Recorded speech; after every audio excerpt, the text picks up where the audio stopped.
Warhammer is not the easiest hobby to get into. It can take a lot of time. You need to collect your army, assemble them, paint them, and then after all that, to play a game you still need a battlefield. For a busy person, this can be a daunting task.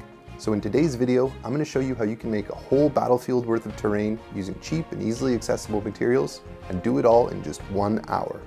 Maybe you just bought a starter box and don't know where to start. Or maybe you normally play at a game store and you want to have an easy home set of terrain to build. Or maybe you're an experienced crafter who's just looking for a cool resource to help get new people into this hobby. Whoever you are, this video is for you. Let's get to it.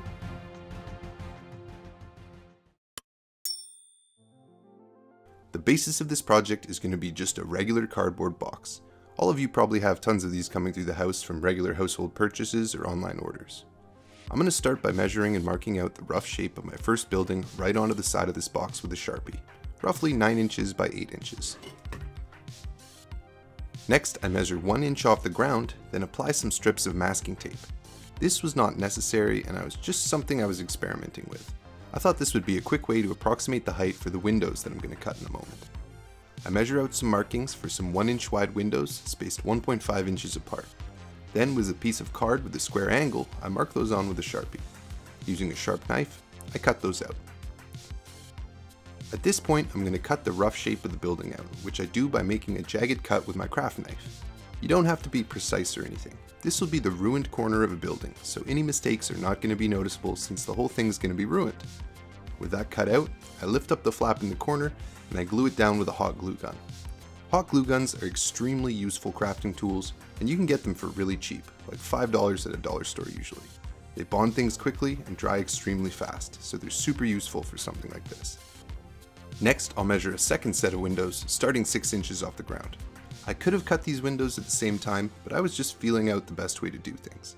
It's a testament to this method that even though I wasn't as efficient as I could be, I still managed to finish this whole project in under an hour. With that second set of windows cut out, I measure a line 5 inches from the ground, and using a scrap of cardboard, I glue in a corner piece roughly cut to look like the remnants of a second floor. This will make the building look a lot more interesting and give space for your little soldiers to stand on the second floor and shoot out at their enemies. For a little extra stability, I glued some little strips of cardboard underneath the platform. Okay, building 1's basic shape is done. That took me 14 minutes. We're going to have to speed up if we want to get this project done in just an hour, so let's get to it. For the next buildings, I used a smaller cardboard box and just cut 2 corners out right away. Because these little ruins won't have any windows, they're going to be a lot faster to make. Once again, I glue that extra flap down with some hot glue. You could cut this off, but I think it makes the shape a little more interesting to leave it there. For these buildings, I'm also going to do a second floor, but on this one, I'm going to make the second level only 3 inches above the ground. Varying the architecture a little bit makes everything look a little bit more fun and interesting, and it doesn't take any extra time. 2 more ruins down, and those 2 together took only 5 minutes. Nice. For building 4, I'm using another diaper box, but this one is a heavier double-ply cardboard. So for this one, I did trim off the excess floor flap and then glued the wall back in place with hot glue.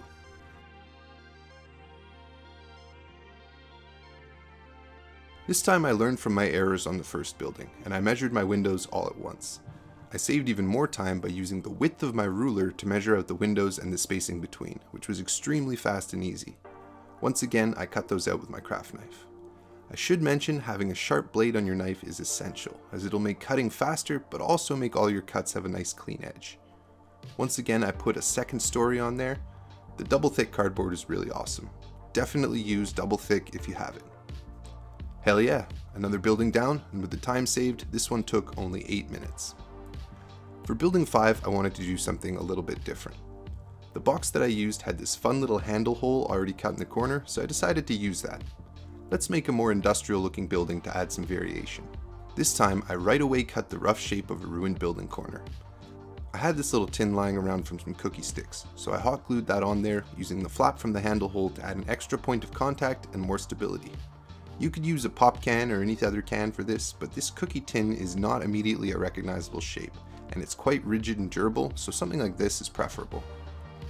I added a second floor, 5 inches up, similar to the other buildings, but this time with part of the upper floor sticking out beyond the wall. Then for some extra detail, I decided to add some pipe details with some paper straws. I have a whole box of these, but you could go into any fast food restaurant and grab a handful for free. I cut them to various lengths, then glued 2 of them up under the floor, making sure the ends stick out a little bit. I glued it on 2 sides, and this will have the added benefit of reinforcing the floor above. Who said paper straws were useless? I'm sure the sea turtles are grateful. I added 2 pipes coming up from the cookie tin, which gives the building a slightly more interesting silhouette, and then I added 1 more short length coming from the pipe through this little handle hole. That looks kind of interesting. It makes it look like there was once some functional setup there. I put 1 more pipe coming out this way, and bam, 6 minutes. We've got a cheeky little ruined factory corner. Hell yeah. For some extra texture, I used some fast drying wood glue and squirted a decent amount into the corners of my building. Then I poured some sand on. This sand is just collected from a local playground. Once you get into scratch building, you'll begin to see free crafting materials everywhere. And once you start to see them, you'll never unsee them. It's a blessing and a curse, I suppose. I added this sand to all the buildings, pouring it on and dumping off the excess. I'm going really fast here because I'm on the clock and I'm trying to prove a point, but as you can imagine, you could take your time and add more details at any stage of this process. It's all about how much time you want to invest and where your imagination takes you. Okay, and just like that, we have 5 buildings ready to paint. Let's take them outside and give them a paint job. The sand took 4 minutes to apply, and by the time I bring all these buildings outside, the fast drying wood glue is already dry, or close enough that it makes no difference. I'm going to add 5 minutes to the clock for the time it took me to move everything outside and set up.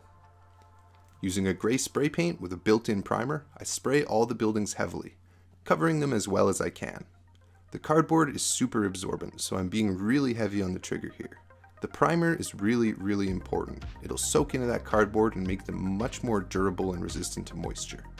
Cardboard is just paper made stiff with salt, so moisture is your enemy. Unprimed, these things get a little bit wet and they'll begin to warp and change shape, so be super generous with the spray.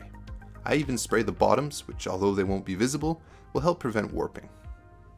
Here's a fun thing I did that's totally optional, but really elevates the look of these things fast. I used some powdered tile grout.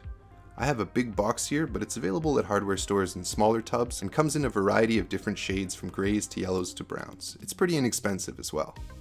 It's important to wear gloves and breathing protection though if you do this, because tile grout is corrosive and will irritate your skin and lungs if you're careless with it. Now grabbing a handful of that grout powder, I sprinkle it onto these buildings, which are still wet from the spray paint. The grout will stick to the spray paint, leaving a dusty and varied appearance. If you've ever seen a ruined city, the amount of dust from crumbling rock and concrete is tremendous. This will go a long way to hiding the simple materials we used for this build. Now after a while, I changed my method from sprinkling gently to just whipping handfuls at the side of the buildings, like an angry prison guard applying delousing powder.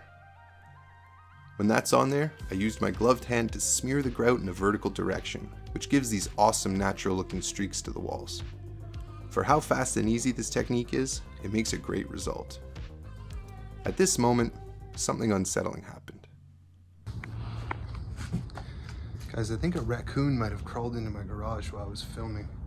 I had the garage open to plug the light in, and now I just heard a noise in there, and I wish I could say this would be the first time that's happened, but I don't know. I kind of want to keep filming to see if I have a little encounter with that thing.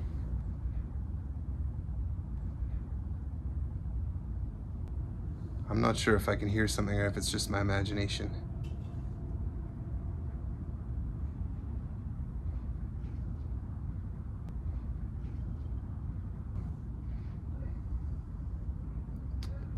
Oh.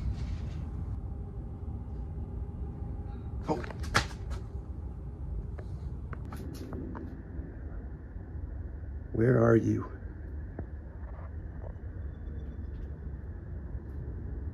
See, what he likes to do is crawl up in the back there, up on top of that shelf, and go up there. And from there he can get into the soffit and into the attic. And it's happened before. So if I spooked him, he would have gone sort of up into the attic. Guys, Eric here in the editing room. I don't know what came over me, but I was editing in like a jump scare there, and I decided not to do it. I wouldn't do you guys like that. Anyways, back to the video. Okay, that painting and grout application together took 9 minutes. As a final step, I bring these things back inside, and with a little spray bottle I got from the dollar store, I mist the pieces gently. I really don't want to overdo this as it'll warp the buildings. I just want to get the grout moist enough that it will set and harden. That took just under 2 minutes. And with that done, I leave the pieces overnight to dry. Total elapsed time so far? 53 minutes. There's really no limit to how much detail and ambition you can get into once you start scratch building. Elsewhere on this channel, I have tons of other projects ranging from extremely ambitious to very accessible, and if you're interested, you should go check those out, and make sure you're subscribed as well. Now before I show you the finished product, I wanted to mention that I have a new t-shirt design up on my Etsy page. This amazing hobby warrior illustrated by Gabriel Cardosi. It's a really cool illustration. This guy is on a horse and he's got all kinds of hobby tools and stuff with him. I'm a huge fan of it. It comes in both white and black. I'll put a link for that in the description below. It's a great way to support the channel if you're interested. Okay, without further ado, here are the finished buildings.